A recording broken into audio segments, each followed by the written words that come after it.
Today's episode of the Counselling Tutor Podcast is sponsored by Web Healer. You're a counsellor in private practice and you need a website, or you've got an existing website which you need help with. Web Healer are offering Counselling Tutor Podcast listeners, that's you, £100 off the cost of a website design and build. Now, Web Healers specialize in websites for counselors and psychotherapists. It's what they do. And the Web Healer team provide a completely non-technical, done-for-you solution, leaving you to focus your time on your clients. Operating for 20 years, Web Healer are a trusted resource amongst counselors when it comes to getting your practice online. So get the package details and claim your £100 off coupon for your new website by going to counsellingtutor.com/website. That's counsellingtutor.com/website. Hello and welcome to episode 330 of the Counselling Tutor Podcast. I'm Rory and joining me today is Lahoni Noor, an experienced relational psychotherapist with a special interest in psychosexual processes. Lahoni has an impressive range of achievements and qualifications. She is the author and narrator of 12 Steps to Sexual Connection, a couple's relational guide available on Audible. She is also an accredited member of the College of Sexual and Relational Therapists, and she serves as an editorial board member for the Sexual and Relationship Therapy Journal, International Perspectives.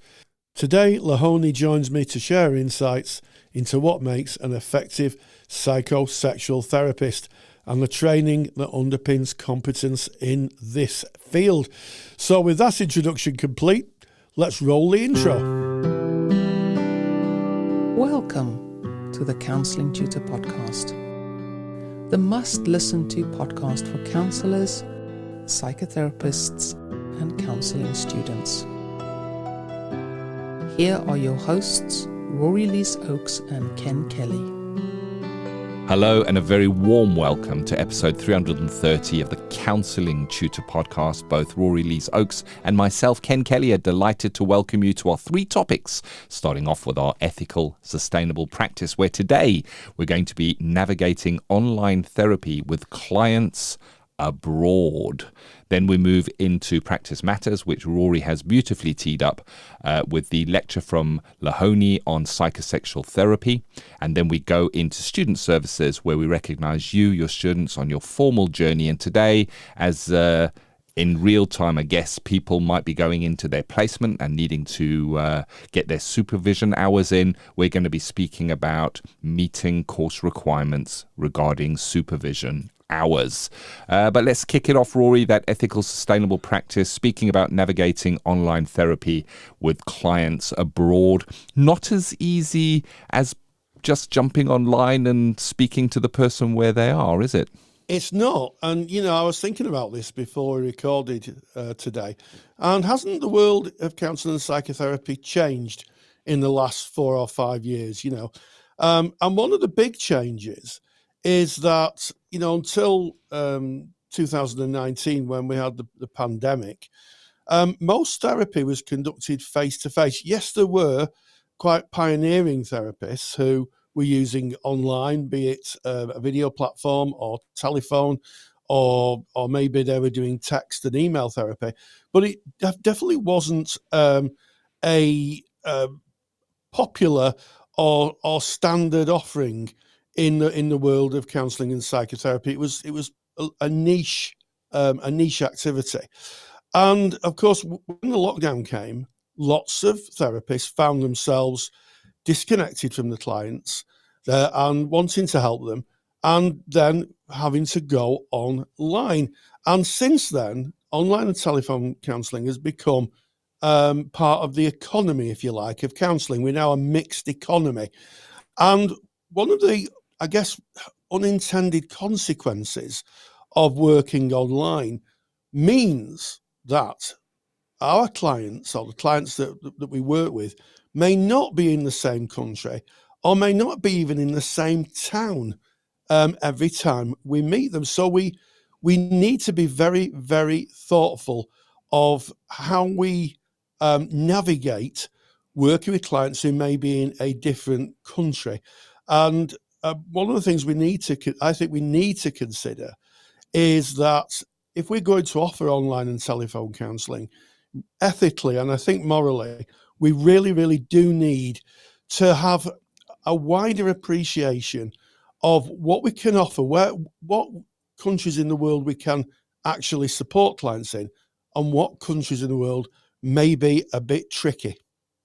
Yeah, very well introduced, Rory. And you're 100% right. We live in a very different world where the geographical anchors are looser than they used to be. And I certainly network with a number of people that call themselves digital nomads, and they run businesses and they have clients. And they kind of travel around the world, seeing the world. Why? Because they can. They don't have to be in an office anymore and bound to that office. They're able to do their business transactions online. And I'll meet with them one week and they'll be in South America, and then they'll be in Mexico and Panama. And it's terribly exciting and interesting, but it does bring up the questions of working across borders, really, when we're working as a therapist. And I think the very first thing that we need to consider is the legalities, because we see, I guess, the legalities of counselling that we practice through the lens of what we might have been taught during our formal training. And of course, during your formal training, you're taught the legalities of the country that you reside in, that you're studying in. Certainly, I studied in the United Kingdom, and I learned about what the legalities were here in the United Kingdom. But they definitely change from country to country, and even from state to state within the United States. And it's easy to overlook and think that all countries hold the same legal requirements, but they do not, including licensing to practice as a talking therapist. It differs from country to country. So I think that's a good starting point, Rory, is to kind of understand what the legalities of the different countries that we intend to practice in are. I totally agree, Ken. And this is a two-way street. So we're talking about, therapists based in the UK working with clients in a different country. But what happens if the therapist decides, having trained in the UK, to move to, say, Spain or move to America and work with clients back in the UK? That's another dynamic. Because when you're in a different country, you have to abide by the laws of the country you're in. So if I decide, well, I'll go and live in Spain, maybe, and I will counsel people in the UK, that's fine. But what are the laws about being a counsellor, a psychotherapist? If I advertise myself, what are the laws of the country? Because generally speaking, and this is an emerging way of practicing. So it is so new that I think people are trying to kind of work out where we are with it. What are the laws of the country I'm residing in say about my ability to practice? And it usually falls down to qualifications. So you mentioned the United States of America. In America, each state is differently legislated. So there's 50 states in America, I think, and each state would have their own legislation and licensing requirements for psychotherapists. And they can't. It's so strict, you can't even work state to state. So I met an American psychotherapist who said they could only work in Florida. I mean, Florida is a pretty big place, I have to say, but they couldn't work with somebody in Utah because their regulations are completely different. Their licensing regulations. So you can get yourself into quite hot water.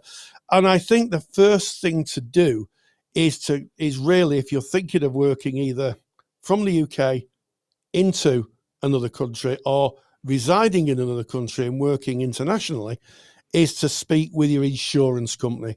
Because obviously if things go wrong, it's to your insurance company you'll go to try and get some sort of support and maybe form some form of legal defense, and that costs money. So you really do need to speak to your insurance company first and see what they will insure you for. And you may be surprised of what they will insure you for and against. I've seen it in our Facebook group. If you want to join our Facebook group, Facebook Counselling Tutor, pop yourself in there. And some of the conversations are quite interesting about insurance. Some insurance companies will insure you for working in different countries. Others won't. So the first place to go is your insurance, and make sure, get it in writing, not on the phone, get it in writing that they'll allow you to work into different countries. Because if something goes wrong, you're going to need money to pay for some form of defence, I think, or even compensation.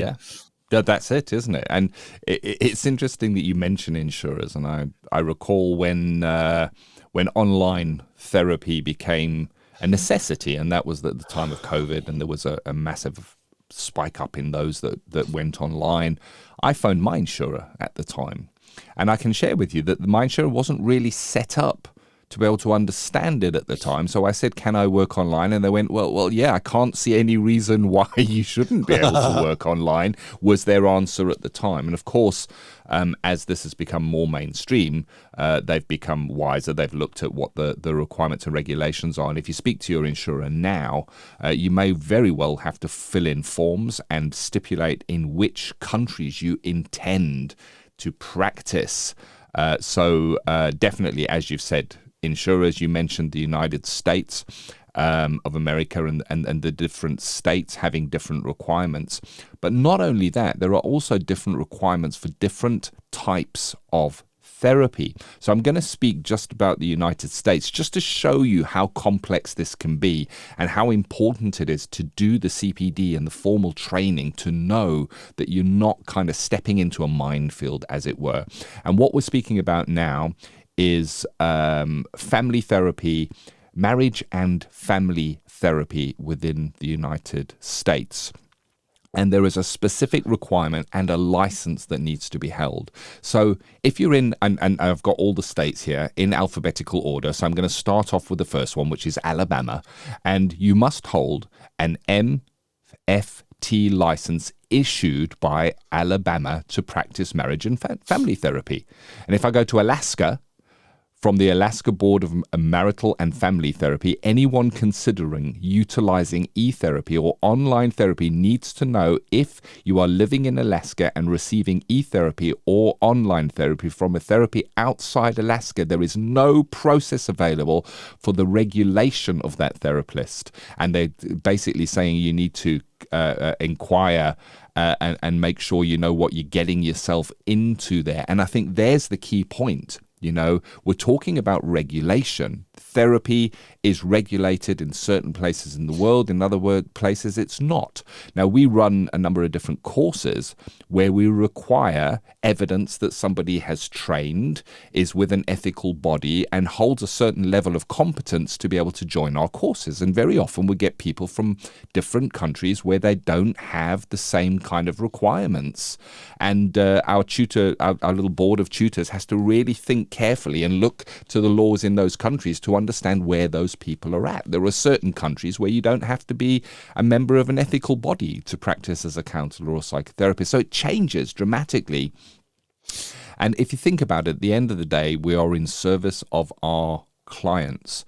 Now, the question I have is, if that client felt that they received subpar service and they weren't happy at all with this, how do they take that forward? Who do they go to if they're in a different country? So if they're in the country that you practice in, then you're going to have an ethical body, and the client can go to there and they can register a complaint, and the ethical body might contact you and ask you for your views on this, and something will play out. But what happens if that person is in a completely different country? Where do they go to? So I think these are things that we need to consider. And at the bare minimum, put into our contract or our agreement with the client that we'll be working with. So if once we've satisfied ourselves that we can work in a certain jurisdiction, the next thing to visit, Rory, as always, is the contract and laying out what is on offer and what should happen in the event of an unlikely event. And that includes I guess getting the details of the client, where they are, the address they're at, maybe somebody that we could contact if there was a challenge with them, if that person became unwell or ill during the session. And I'm going to just take, for example, they visually look like they might be having a stroke as we're in the therapy session. Who do we contact? If we're in our own country, we'd contact emergency services and we would have the contact details of the client. We would ask them to go there. Who would you contact if the person is in a country where you don't even know the number of the emergency services? So much to consider there, just in that, Rory. Absolutely. And also about language.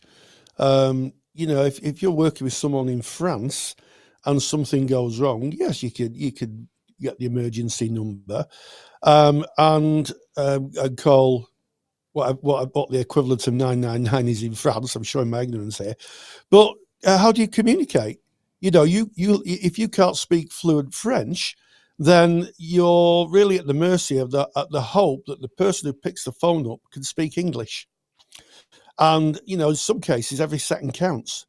So you need to think about how do you communicate if something goes wrong? And that kind of leads me on to other practical things that we need to think about. What about referrals? If you need to refer somebody, who do you refer them to if they're in another country? What would you do if you were working with a client and they became really, really unwell and needed maybe psychiatric support? Where would you go? Who would you phone up? Whose doctor would you contact? Becomes very, very tricky. And also, just on a very practical level, payment. Can you pay for other countries? I recently spoke to someone who was thinking of working with a UK client who was going to Russia, and it brought up a huge amount of issues because as we speak, Russia is on a kind of a barred list, I guess, in the international community, and it means that payments are very difficult. It's very difficult to send payments, so I'm told. So there's just so much to consider. It's not just a case of thinking, well, they'll be in another country for a few weeks, it'll be all right. This needs to be really planned to the finite detail, because things can go wrong. We've said through the years that we always hope for the best and plan for the worst. And when you get into the detail, there's a lot to consider, a huge amount to consider in service of the client. There is. Yeah. And, what I don't want is for you, our listener, to take away that we have a negative view on this and that Ken and Rory are saying that you shouldn't work outside of your geographical boundaries. That's not what we're saying at all. What we are saying is it needs very careful consideration. It needs formal training to underpin your knowledge that these things even need looking at. And then whatever area you're working in, whatever country that is not yours, when you're working outside of your border, you need to consider it uniquely as a standalone country and do your research and understand what it looks like for working within that country. And of course, if you go through all of that, you may come to the conclusion, I can quite happily work in X country. I've done everything right. I've done my due diligence. I've adjusted my my contract and my paperwork, and then by all means, there are many counsellors that do work across borders and have gone through the process of really ethically considering what that looks like.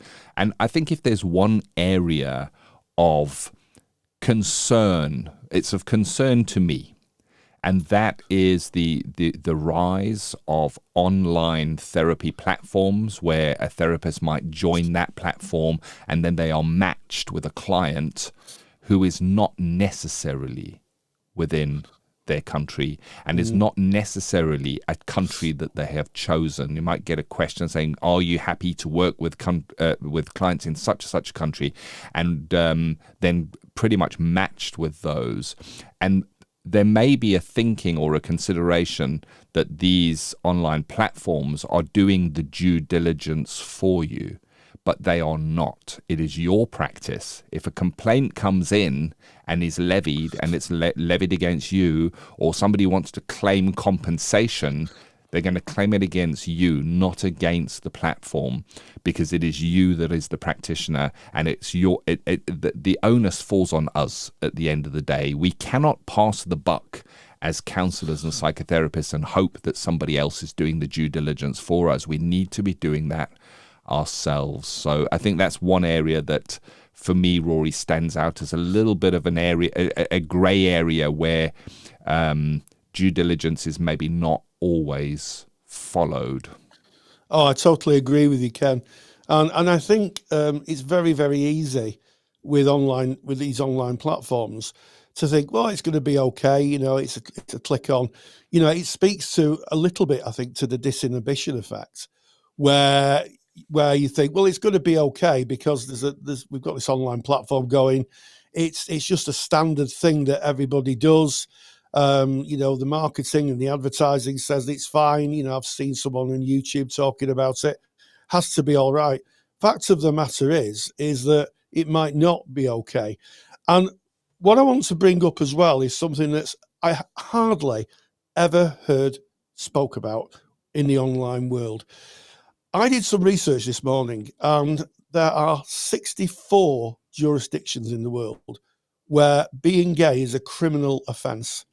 And there is 12 jurisdictions in the world where it can be punished by death. And one of the things that we need to consider is client safety. When we're working, certainly I think on the phone, I don't want to be too conspiratorial about this, but we like to think that our connections are private and that no one's listening in. Fact of the matter is, a lot of the countries who, prohibit same-sex relationships also run the telecom system, the phone system, and you can inadvertently put your client in harm's way because if they find themselves in a difficult position and they're talking about what's going on for them, it only takes someone to listen in, and they could be in a very difficult position. And I would say, do the research, find out where those countries are. I'm not going to say which ones they are, but find out which ones they are. And if you've got a client going over there, and some of them, I have to say, are very popular destinations. I'll say no more. Very, very popular destinations. Yeah. And if you've got a client who's going over and may be in a category where that law may affect them, that is the subject of a conversation with them. Don't shy away from it. Say, you're residing in this country, you know the laws. And I think we just really need to make it aware that if anybody found out, you could be in some difficulty. Because I think we just have to do that type of thing. I think we could get really wrapped up in the fact that in the UK, you don't really have to think about those things. If you're working with someone in the UK, you really don't have to think about those things. But the world is sometimes not a good place for vulnerable clients. Yeah, very much so. It's such an interesting area that you've kind of shone the light into there, Rory. When we've been having this discussion, it might be assumed that when we're speaking about cross-border counselling, different countries, that the client starts out in that other country, and we're in the UK. Let's take for example, and the client is in Germany, for example. But it can be a client that you are working with and have worked with for some time who is going on a trip or on a holiday, and they say, can I still see you? And even more so, if they don't even think to bring it up, but you just kind of connect with them for one of your sessions, and you think, wow, hold on a minute, they look like the background is a little bit different to how they normally are. They could be in a different country and have not thought to tell us, because I don't need to tell my counsellor because I meet with my counsellor online, so it doesn't really matter. Well, the onus still sits with us, and that's why one of the things we do, and we teach this in our online and telephone counselling training course, if the client seems to be in a different location, we start the session by checking and asking them where they are. For that very reason, it's so important. It really, really is. I'm glad you brought this topic, Rory, and there is a super duper handout, I'm glad to say. And there's also, within the super duper handout, I want to call this out because I think this is important. There is a link to podcast episode 194 where Rory spoke with Tamara Howell, who has been online working for many, many years and moved abroad in 2010. And she speaks about what her experience of that was, counselling across borders. So that is in the super duper handout. So the super duper handout is called Working with Clients Abroad. It goes through categories of online working. It speaks about the legal aspects of that. It speaks about what good practice looks like. I'm very happy to say there's some really nice references in this, including one, Kelly and Lise Oakes. That's us, Rory, from our book, Online and Telephone Counselling, A Practitioner's Guide. So that's one of the references in there. It goes on to speak a little bit about insurance, other considerations, minimizing risks for yourself and for your clients. And then the example with Tamara Howell with a point back to episode 194. And then there's also some other references there from the BACP that you can dig a little bit deeper if you wish to. So where can you get that super duper handout? Go to counsellingtutor.com. That is our website. Click on the podcast tab and do a search or find your way to episode 330. All the information is there. What else can you do? Well, if you haven't formally trained in online and telephone working and you would like to formalize that, we have a training course at Counselling Tutor as well. It is not expensive. We have a nice payment plan on that as well. There's more than 40,000 practitioners have taken that training course so that they can work ethically and with confidence online. And you can find that just by going to counsellingtutor.com. And all of our courses and products are there for you. And that is today's ethical, sustainable practice. We now move into Practice Matters, Rory, where today we're speaking about psychosexual therapy. We are, and I think that there are some interesting spaces in the world of counselling and psychotherapy where some therapists may find it more easy to engage, or some therapists may find it difficult to engage. And when we're talking about the intimate sexual world of our clients, I think that for some therapists that can be quite difficult, mainly because it's as we'll hear, it's a very wide and very in-depth discipline to understand. So I'm delighted to catch up actually with a bit of a mate, Lahoni Noor. I've known her for a long time, and she's going to talk about psychosexual therapy. This is what she had to say about it. Practice Matters is proudly sponsored by the Counsellor CPD Library.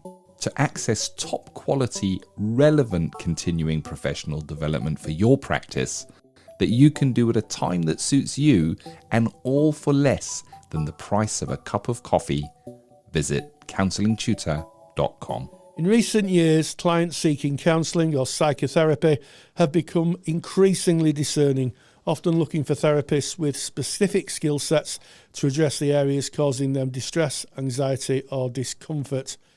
This shift highlights the growing need for specialised expertise in the field. I'm especially delighted to welcome today's guest, Lahoni Noor, who is a highly skilled psychotherapist and the founder of the Institute for Relational and Sexual Therapists, a groundbreaking organisation dedicated to teaching psychosexual therapy. Her work empowers therapists to develop the specialised skills to support clients navigating sensitive and deeply personal challenges.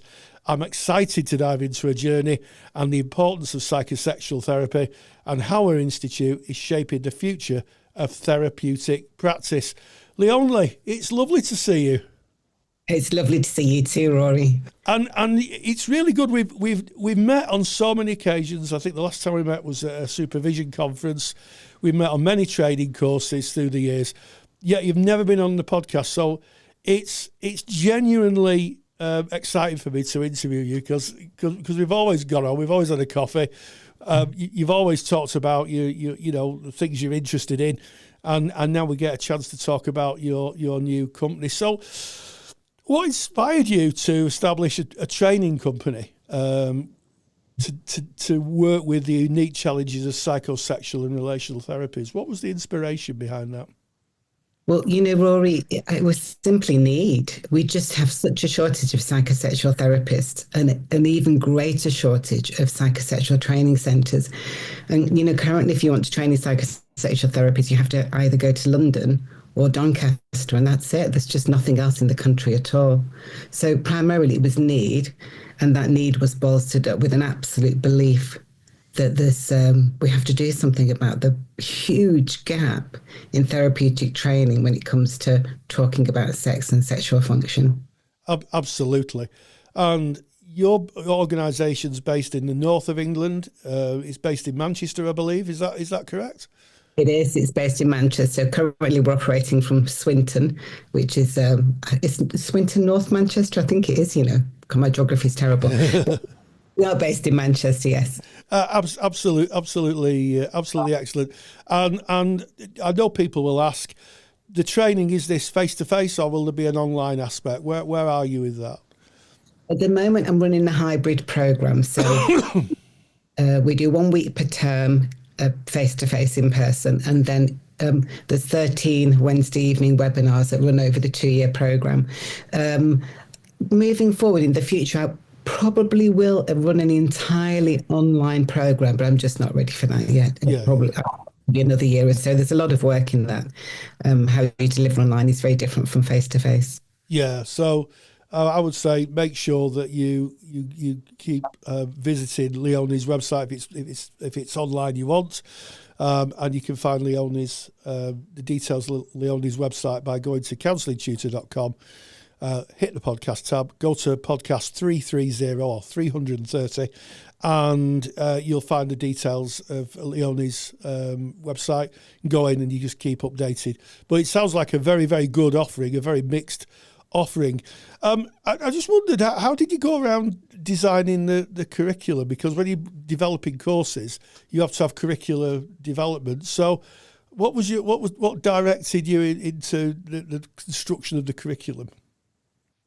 Well, the curriculum is fundamentally defined by COSRAT, which is a College of Sexual and Relationship Therapists, and they're the governing body for all psychosexual therapists. So if you're actually looking for a psychosexual therapist, make sure they're registered at least as a minimum with COSRAT, and if they're not, then I'd be concerned about the training. So COSRAT is our governing body, and they've given me a criteria that I have to meet. How I meet that is up to me, so I can be as creative as I want. It's a really comprehensive program, very, very diverse. There are many different voices. I have 22 teachers teaching on the program, and wow. The reason I appreciate, there's a duality there that I could think, oh, well, that's too many teachers. But when you think about the niche subjects that we're covering, it's really important to have people speaking on those subjects who have spent their entire life thinking about that one particular thing. Or again, the program, because it's a biopsychosocial model, that's a lens that we use. There's a biological element to sexual function and sexuality, and then there's the psychological element, and then the sexual health. So it's really, really important. The sociological element. So it's really important that people are experts in their areas. So you don't want Johnny down the road delivering on erectile dysfunction. You want, the leading thinker from the British Society of Sexual Health to be delivering that training. That's exactly what I've got. Yes, let's avoid Johnny down the road at all costs. And if there is anybody who trains in this area called Johnny, please don't write in. I guess with all teaching, Leonie, I know you are a qualified teacher, and one of the things that is the thing we've talked about quite often. You are a qualified teacher. Is how do you ensure your trainees feel confident and equipped to handle the many sensitive and complex issues once they've completed the program? Yeah. One of the reasons therapists shy away from sex is because they become really nervous. It triggers lots of stuff in them. So on the transferential level, lots of stuff kicks off. And so part of the training is to talk about sex a lot until eventually it becomes non-sexy at all and really kind of just the same as talking about, what you're having for breakfast. So there's lots of skills training, lots of talking about sex. So we do process group as part of the training. We do skills as part of the training, and then it's expected that all our trainees are in therapy with a psychosexual therapist also.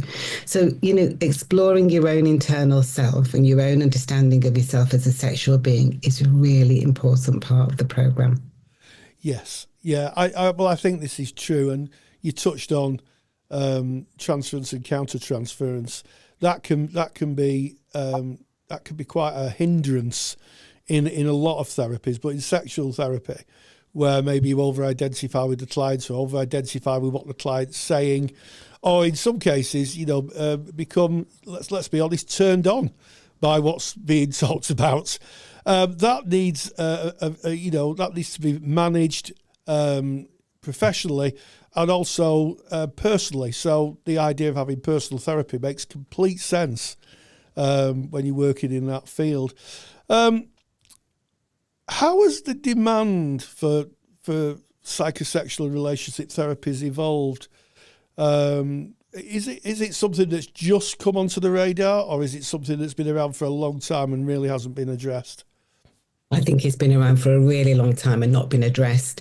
And we've tried as a society, we've tried to talk about sex in lots of different meaningful ways over the years. We've, especially when it comes to women and women finding their voice, we have the Ladette movement, and then we've got sex positivity. And, all these have been really, really great attempts, but they've missed the mark as far as I'm concerned. We just need non-titillating, sensible, grown-up conversations about sex, sexuality, sexual function, sexual health. We just need to be able to say the words without being triggered all over the place. And, people need to be heard, and we need to be able to stay with them. I think is it Christopher Blass in a book called The Shadow of the Object says, the therapy only goes as deep as the capacity of the therapist. Yes. So, is that where that came from? That's so helpful. Yeah. It's a book called The Shadow of the Object. And, it's so important that we remember that if we're going to work with people around sex or anything, we have to be able to go there ourselves. We have to be able to contain it and contain our own process around it. Yeah, I guess that's where the well-known phrase, I've used it on the podcast many times. The client, the client can only go as far as the therapist can go themselves, which is true. And I know that when I taught at level 4, I had some students who were literally petrified in case the client brought sexual issues to them because they felt they just couldn't go there, or it was so alien to them. We always look from the client's perspective. Now, I feel a bit awful asking this question, knowing you as I do, but we always talk about inclusivity and diversity, and I guess when we're talking about psychosexual therapy, there's no better area to examine than inclusivity and diversity. So how does your training address issues of inclusivity and diversity? It's almost necessary. It's almost a necessary part of the program. But I suppose fundamentally, in my training or in psychosexual therapy, it's important to have many voices and to have equity among those voices. And that's what I embrace and deliver. As I said, I have 22 teachers. I have a really broad spectrum of diversity, people from different backgrounds with different opinions and different experiences of themselves in the world as sexual beings. Not just as practitioners, people who are willing to embrace their sexuality, their gendered sense of themselves and their sexual health also. And those voices are being fed into the training program constantly. So we are as a practitioner, and my trainees are constantly being challenged on what's normal, Yes. and are constantly being challenged on how their own personal experience sits alongside other people's. How do the two experiences rub together, and what does it mean? What does it mean to be in the presence of someone else who's completely different from you? Yes, and I know as a supervisor, I've supervised many supervisees through the years who have come because they've attended therapy, they've attended supervision because they've met clients who've had very different sexual appetites. I'm thinking of one particular person who was working with someone in the kink community, and it scared them to death, to be honest. And it was because they didn't have an understanding of how the kink community worked. And as a consequence of that, I had to direct them to a lot of literature and a lot of self-reflection about the fact that their experience of sex and sexual relations wasn't the definitive, that other people have different desires, appetites, whatever you want to call them. And the way to work with clients is to work in there, as long as I always used to say, and this might sound awful, that as long as it doesn't involve animals, children, or the dead, then but pretty much anything goes, Leonie. I think you're about right on that. You're about right. Yeah. No one's asking you to be sexual in the way that your clients are sexual. And Rory, we have to say, psychosexual therapy is not just about the sex people have. As I mentioned earlier, the biopsychosocial model. So there's three major components. And maybe this is what sets Thirst apart, my training company, apart, in that we really embrace different components of sex and sexuality.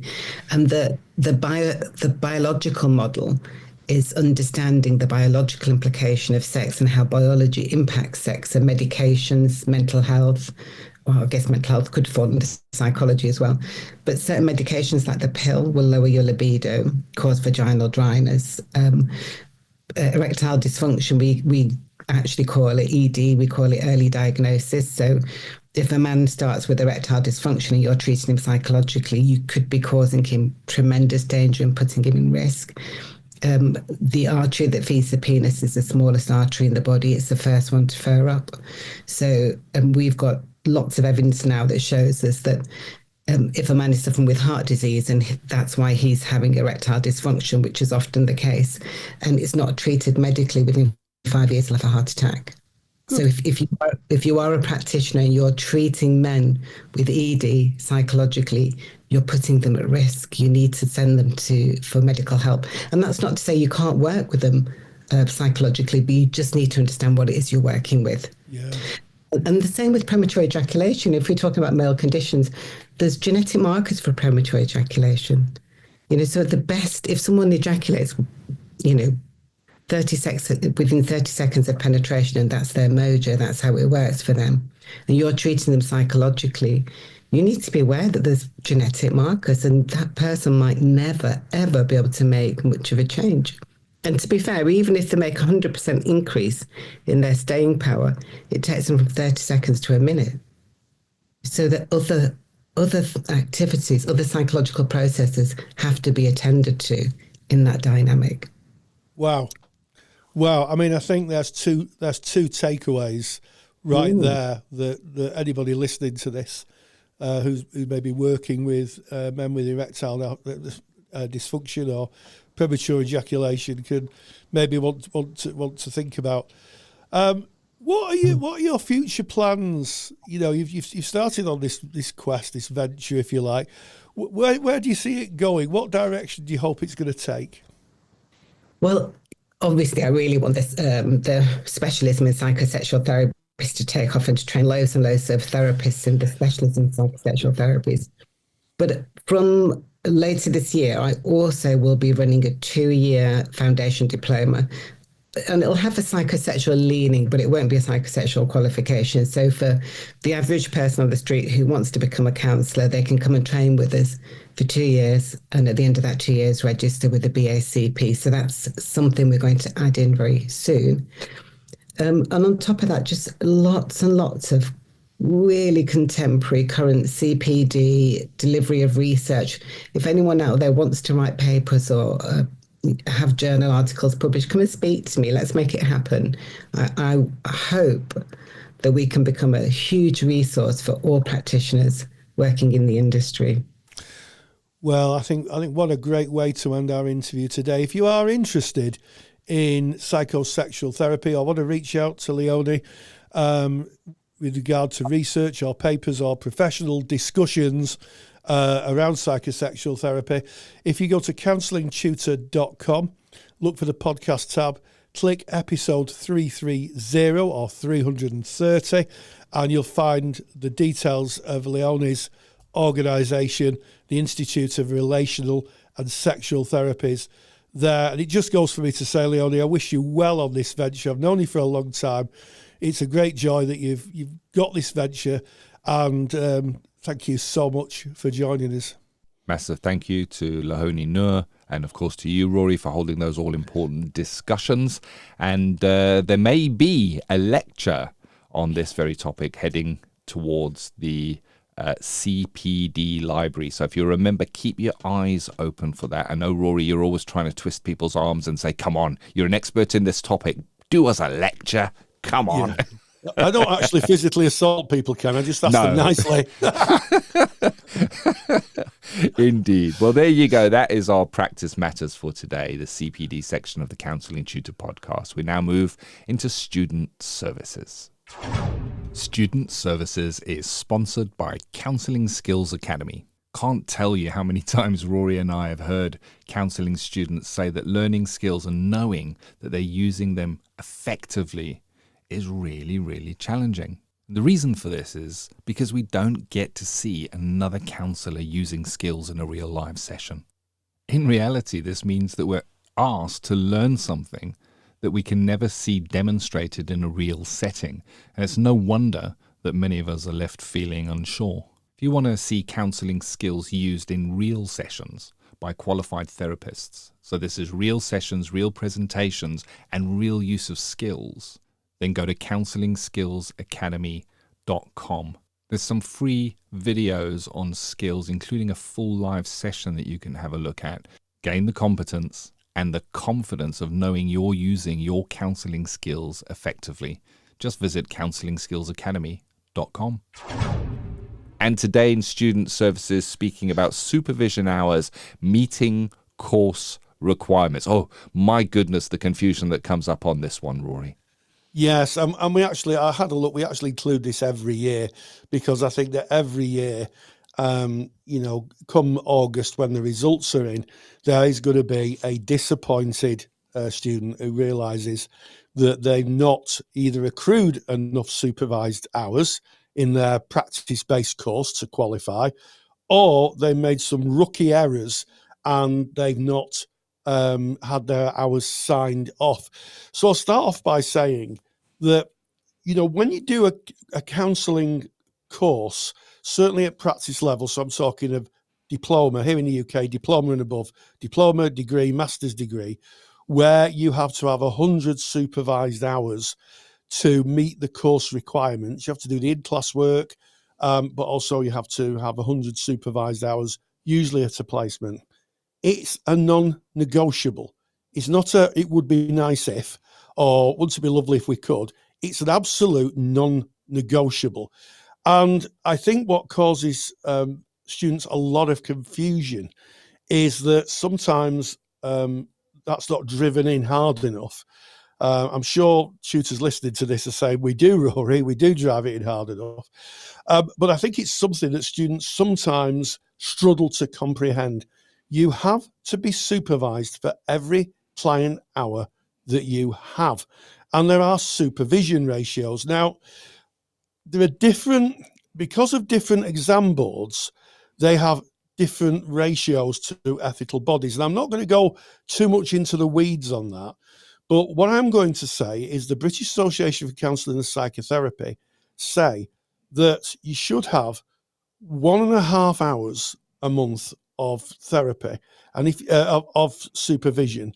And if you see more than 4 clients in a week, you should have at least 1 hour a fortnight. So you need to think about how often you go to supervision. And the thing is, it's per month. So, what can happen is that some people stray over or they forget. I've had students forget, I forgot to go to supervision this week. And, we have to take the big red pen and say, how many hours have you accrued in this month? Oh, I've done 20 hours. We put a big red pen through it and say you can't submit those because they're unsupervised hours. Don't actually use a red pen, but it is as harsh as that. The education bodies will strike them out. They'll say you've not had those supervised.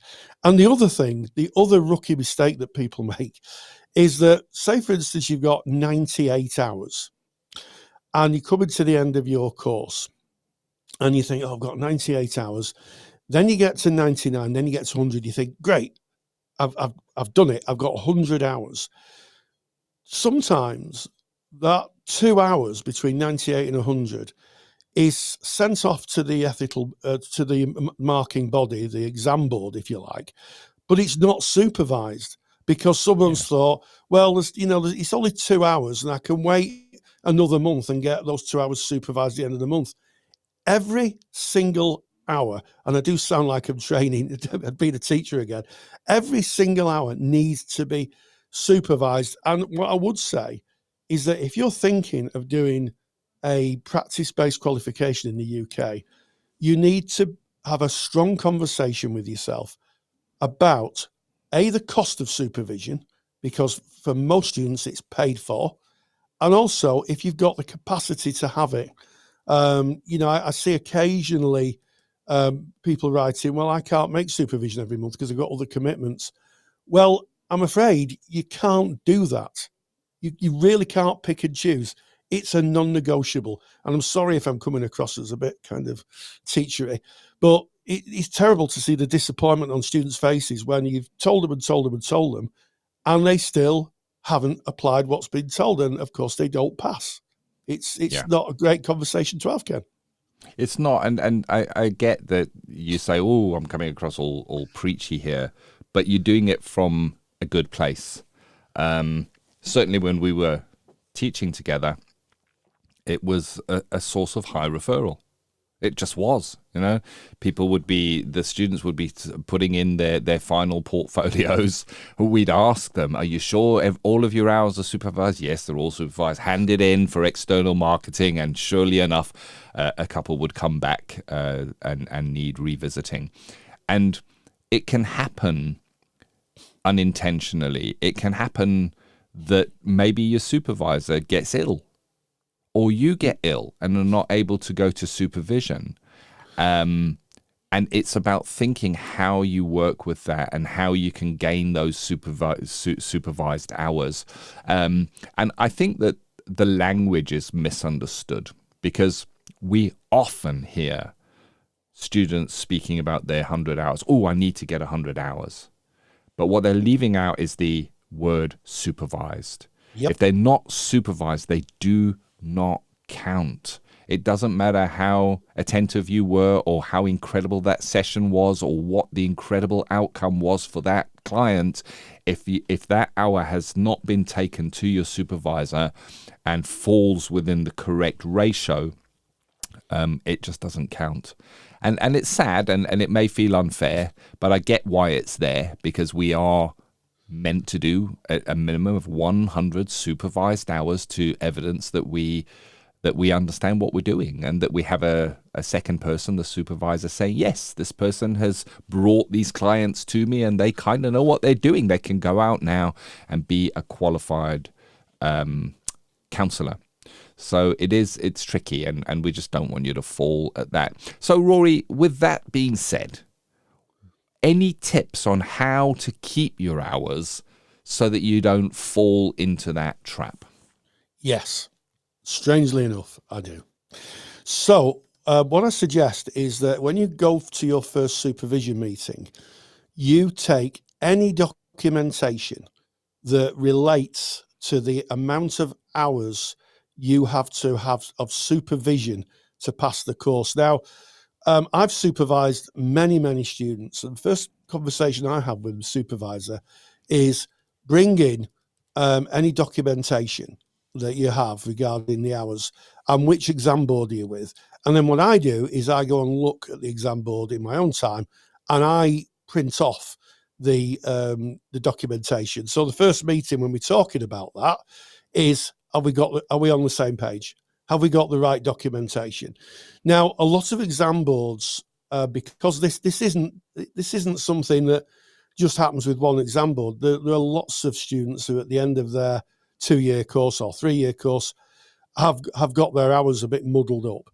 They now have very, very robust documentation, and certainly when I supervised, I had to fill a form in. I filled a form in every single time I saw the supervisee, and we worked the hours out, and we accrued it as we went. And part of supervision was we would sit down and we'd say, let's have a look where you are with your hours. How many are supervised? I would say that looks okay to me. And there was one occasion when I can't remember, either I was unwell or the supervisee was unwell. And it went over by 7 days. And I remember this because it was a February, and February is quite a short month. So I went into the awarding body or the exam board's policies and found that there was a mitigation document in extraordinary circumstances. You could actually claim 7 days over the ratio if you put a letter in from your supervisor. So I put that in, and I wrote a covering letter to the exam board saying, I'm such and such a body supervisor. I am claiming mitigation on behalf of my supervisee as discussed in your policy for going over. And I put the dates in, and you know what? They were fine with it. They were absolutely fine. Signed off all the hours. That person came in one day, dancing and singing, dancing the jig and singing a song, said they'd passed. All their hours were passed.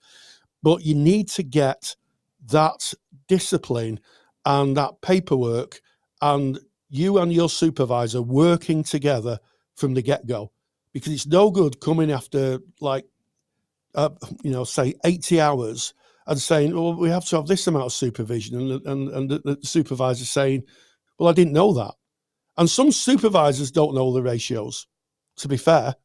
So I think my best advice would be get the documentation, show it to the supervisor, and get the supervisor working with you. That's what a good supervisor should do with a student. He should be working not only with building their support of the client, but they should also be helping them where they can with the requirements of the course. Yes, 100%. That is your best friend, as it were. I know your supervisor's not your best friend, but they are your best friend when it comes to how many hours of supervision do I need for my training course? How many times do I need to see you if I'm in these placements and doing this many hours within those placements? Ask your supervisor and work it out together rather than asking your peers, because peers may not have the full the full picture of that. And you said maybe some supervisors wouldn't have that information. If I would implore you, if your supervisor doesn't have that information, get them to find out, because they are there in service to hold you through your practice. And if they are supervising your hours of your study, you need to know that you're on the same page there, and they can find out. And I'm sure if you ask them that they will. So the National Counselling, NCPS, the National Counselling and Psychotherapy Society, recommends that counsellors in full-time practice receive at least 1.5 hours of supervision per month. However, and this is the bit, you see, this is always the bit that gets people, the amount of supervision required may vary based on the counsellor's experience, the type of work being done, or the client group that they're working with. And this is for qualified therapists here. This shouldn't be discussed. This should be discussed with the supervisor and adjusted accordingly. That's your person to go to, your supervisor. And this is qualified, of course. If you're a student, it's slightly different. But keeping a record of your supervision is not just for students. We are audited as counsellors and psychotherapists by our ethical bodies, or we can be. At any stage, they can turn around and say, show me your CPD log, your continuing professional development log, and show me that it's been the work that you've been done, and show me your supervised hours. And certainly, if you're going for accreditation, you might have to evidence 450 supervised hours. So it's really good practice as a student to have a method of capturing the hours of practice you do and then having them signed off by a supervisor in the right ratio, and continue doing that throughout your practice. There's no reason to stop when you graduate and say, well, that's it, I don't need to have my hours signed off by my supervisor anymore, because you do. Your records may be asked for from time to time, and to make sure that you're adhering to the ethical framework. And of course, if you are going to go for accreditation, or you want to kind of go through that process, you're going to be asked for that again as well. And what you don't want is, well, I've got 100 hours while I was a student, but then I didn't do anything for 2 years. Do I have to start again? Yes, if you can't evidence that they're supervised hours, you do have to start again with those hours. So it's important, I think. Do it properly, get it right the first time, and then continue doing it throughout your practice is what I might suggest there, Rory. Wise words, Ken. Wise words. And a couple of things. I'm sure that at least one listener will be panicking, thinking, oh my goodness, have I got my hours right and I don't know what to do. If you're unsure, then the next supervision session you have with your supervisor, ask. Make it an agenda point. Because, if for some reason, and it does happen, if for some reason there's a bit of kind of drift, it's a lot easier to address it immediately than it is to come to the end of your course and get to the finishing line and find out you've got to do another 30 hours. So start now. And the other thing is, the only hours that count, in other words, what really gets you your qualification, is what the exam board asks you for. So different exam boards have different ratios, and I'm not going to get into the weeds of that, but find out. Most exam boards have the specification for supervised hours outward facing on their website. So if you're doing maybe a CPCAB qualification or a COSC qualification or what we used to call an ABC qualification or an AIM, you could go onto their website, find the counselling diploma or whatever qualification you're doing, click on, find supervised hours and take it out. And I do have to say that it can be a little bit confusing for tutors as well. I've known one or two tutors get a little bit confused about it, me included in the early days, because it's a very precise calculation. So if you're a little concerned, a little worried about it, start that investigation now, and I'm sure that most of the listeners here, the listener as we always call them, will probably have the right ratios. But it's good and worth checking, and get your supervisor on board. On board, and then you've got all the bases covered, really. Very much so. We spoke just recently on this podcast about when, as a student, we should look for a supervisor, and the outcome of that was, if you possibly can, before you go into your first hour of practice. Why? For all the reasons that we've just discussed today, and many, many more. It's another reason why, if you've already sorted this out, this is kind of the paperwork stuff that you would want to sort out with your supervisor before going into practice, so that it is understood, so that you're 100% sure, your supervisor is 100% sure of what that looks like, and then you don't have to worry about that. If you've got a process in place where you know that those hours are going to be supervised, you know how many client hours you're doing, you know how how often you need to visit your supervisor, then that's all taken care of. And it's one less thing to worry about, because it can cause panic. And the last thing you need is panic up around the time when you're handing in your portfolio. You've got enough work to do at the end of all those years of study. You don't need additional pressures on you at that time. So there it is, supervision, recommended supervision hours, required supervision hours. I hope that that's been useful and of service. And this has been the Counselling Tutor Podcast, episode 330. Yes, we started out at the top with ethical, sustainable practice, and we talked about the thinking and the strategizing, navigating online therapy with clients abroad. Then straight into practice matters with Lahoni Noor, who spoke about psychosexual therapy, a specialist discipline for therapists who are working with clients who maybe want to talk about the intimate and varied parts of their sexual lives, if you like, or emotional lives. And then in student services, we spoke about supervision hours, meeting course requirements. Before I go, I'd like to thank everybody who's commented, shared, or left a comment in the Facebook pages or anywhere else talking about the Counselling Tutor Podcast. Every comment, every subscription really does make a difference to us. And, we're told that the community likes the work that me and Ken do. It really does mean the world to us. And as always, stay grounded and stay safe. Take the stress out of your counselling studies and get the support of Rory and I by joining us in the Counselling Study Resource.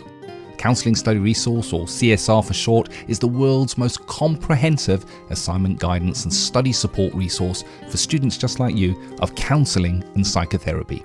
See how Counselling Study Resource can help you. Visit counsellingtutor.com. That's counsellingtutor.com. Thank you for listening to the Counselling Tutor Podcast. Find the show notes for this episode by visiting counsellingtutor.com.